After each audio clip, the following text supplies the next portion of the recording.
Hey guys, welcome back. Today I'll show you a short tutorial on how to delete your Facebook account permanently on facebook.com. So let's log into your Facebook account on a web browser. Click on the down arrow at the top right of the page.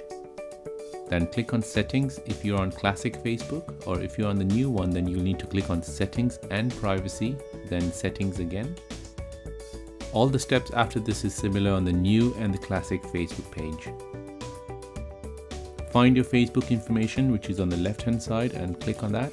Then in the list on the right, find deactivation and deletion and click on that. Now you'll see two options, deactivate or permanently delete your account. Select permanently delete your account and press continue to account deletion. Facebook will ask you to confirm this by entering your password.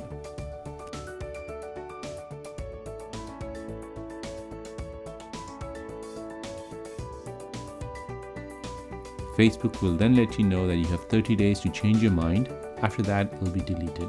Go ahead and press delete account.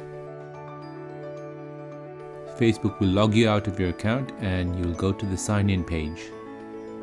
You can change your mind within 30 days if you want to retrieve that account back, but after 30 days that account will be gone forever. This will also remove your Facebook Messenger account. And this is how you delete your Facebook account. Thanks so much for watching this video, guys. Please give it a thumbs up and please subscribe to this channel for easy to follow tutorials on social media apps and video editing applications. I'll see you in the next one.